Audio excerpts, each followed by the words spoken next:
도널드 트럼프가 이스라엘을 배신하고 이란과의 거래에서 우리의 이익을 넘기고 있습니다. 오늘 많은 이스라엘 관리들이 이렇게 말하고 있습니다. 베냐민 네타냐후가 트럼프와 함께 전쟁에 나설 때 그는 이 전쟁의 결말이 완전히 다를 것이라 상상했습니다. 그는 처음부터 이 전쟁이 테헤란에서 정권 교체를 촉발할 수 있다고 믿는다는 점을 분명히 밝혔습니다.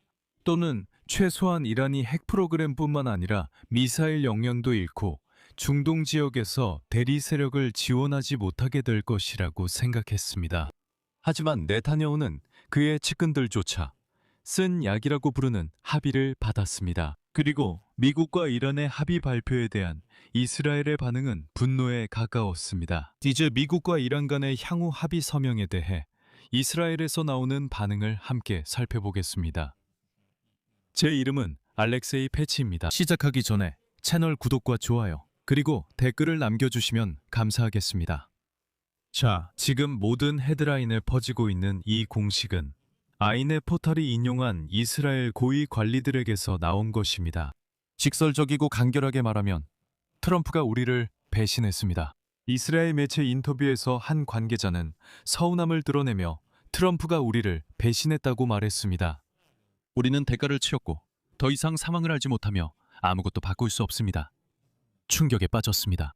이스라엘은 갑자기 미국 대통령이 누구와도 대화를 나누고 있다는 사실을 알게 되었습니다. 이란, 파키스탄, 카타르, 터키와 대화를 나누고 심지어 이란 지도자인 마흐디 마트시타부 하메네이까지 칭찬하지만 이스라엘과는 제대로 된 대화를 하지 않습니다. 이스라엘은 협상에서 제외되었습니다. 전쟁 초기에 트럼프와 네타냐후가 함께 백악관 상원실에서 이란에 대한 공격 결정을 내렸음에도 불구하고 말이죠. 지금 이스라엘을 화나게 하는 것은 예전엔 평화협정 내용에 영향력을 행사할 수 없었던 점입니다. 나라를 가장 걱정시키는 것은 이스라엘이 문서의 내용에 영향을 미칠 수 없다는 점입니다. 네타냐후의 목소리는 들리지 않습니다. 이것은 나쁜 합의입니다. 이스라엘의 한 관리는 이것에 대해 이스라엘에서 아무도 만족하지 않는다며 이것이 이스라엘의 이익에 해를 끼친다고 덧붙였습니다. 세 번째 대화자, 아이넷은 지정학적 관점을 덧붙였습니다. 중동 지역에서는 이 합의를 미국의 승리로 받아들이지 않고 오히려 이란의 압력과 워싱턴의 양보의 결과로 보고 있습니다.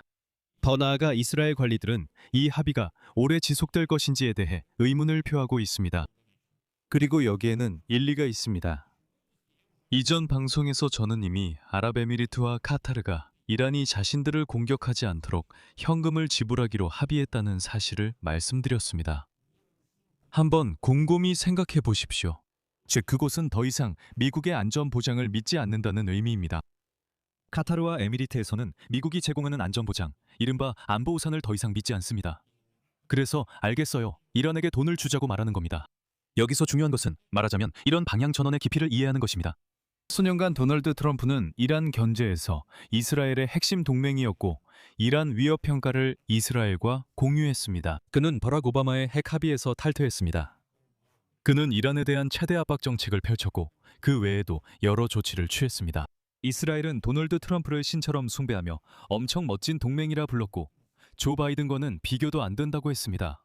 그리고 이제 같은 아인의 포털이 지적하듯이 그의 우선순위가 완전히 바뀌었습니다. 이제는 이 지역에서의 이스라엘의 목표가 아니라 이스라엘 소식통에 따르면 미국 내에서 벌어지는 대형 사건들 동안 잠시 평온을 사려는 요구가 최우선이 되었습니다. 여기서 말하는 것은 미 의회 선거를 의미합니다. 그리고 여기서 중요한 점은 네타냐후가 공개적으로 트럼프를 비판하지 않는다는 것입니다. 이것은 원칙적인 입장입니다. 네타냐후와 다른 이스라엘 관리들은 트럼프를 공개적으로 비판하는 것을 철저히 피하지만 사적인 대화에서는 준비 중인 합의에 대해 매우 회의적입니다. 그리고 그들의 가장 큰 두려움은 매우 명확하고 구체적입니다. 협정이 체결되고 전쟁이 끝난 후 이란은 실제로 핵 양보를 하지 않으면서 단순히 협상을 질질 끌 수 있습니다. 그리고 동시에 전쟁의 위험 없이 석유 판매와 이란 자산의 동결 해제를 통해 자국 경제를 안정시킬 수 있습니다. 그러니까 테헤란은 제재 해제를 얻지만 핵 문제는 해결되지 않은 채로 남게 됩니다. 왜 그런 걸까요?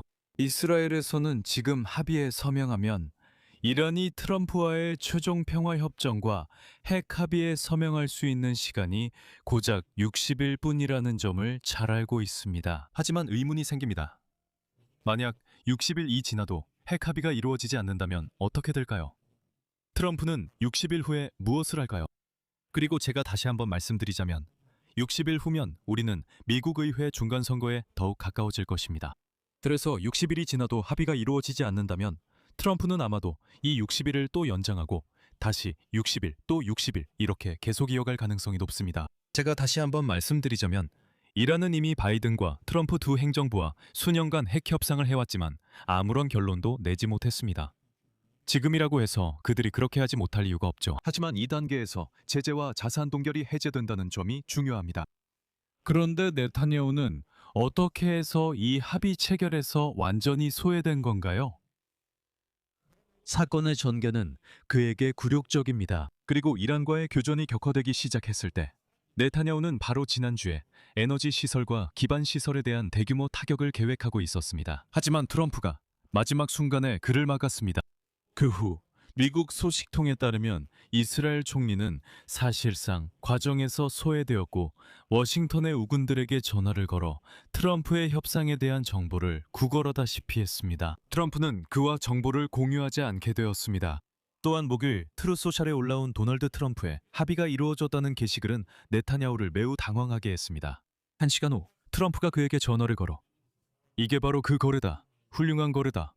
이제 이 전쟁을 끝낼 때다 라고 말했을 때 네타냐후는 강하게 반대하거나 논쟁하지 않았습니다. 엑시오스에 따르면 한 미국 관리의 평가로는 네타냐후는 더 이상 서명을 막을 수 없다는 것을 깨달았다고 합니다.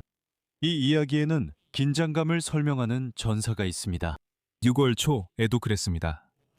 엑시오스에 따르면 트럼프는 이스라엘의 레바논 내 긴장 고조 때문에 욕설이 가득한 대화에서 네타냐후를 강하게 비난했습니다.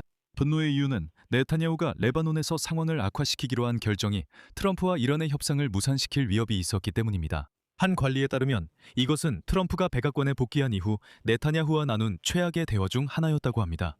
이후 트럼프는 공개적으로 자신이 이스라엘의 레바논에 대한 지속적인 공격에 다소 짜증이 났다고 밝히며 강경한 표현을 사용한 것을 인정했습니다. 그리고 앞으로의 아픈 지점은 바로 레바논입니다. 이스라엘군은 여전히 남부 레바논의 상당 부분을 점령하고 있으며 헤즈볼라와의 교전도 계속되고 있습니다. 지금 이 순간에도 그렇습니다.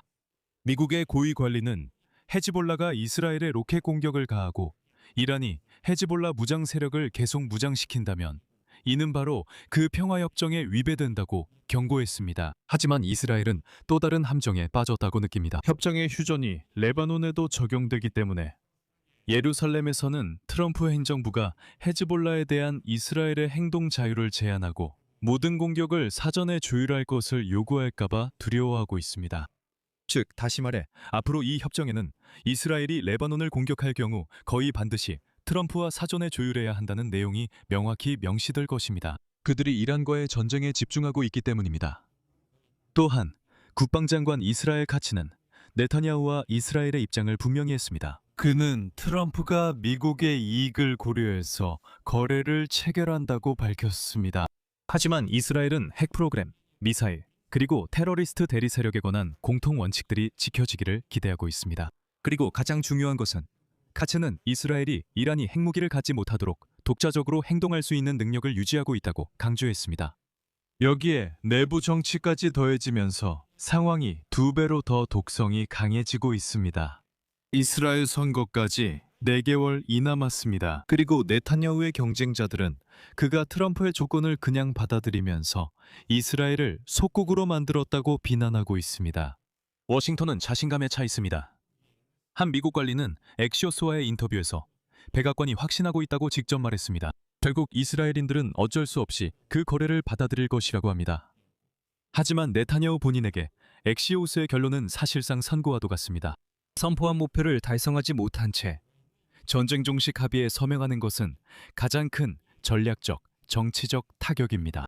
즉, 이번 전쟁을 통해 테헤란 정권 교체를 약속했던 사람이 결국 다른 이가 만든 평화협정에 서명한 인물로 역사에 남을 위험이 있다는 뜻입니다.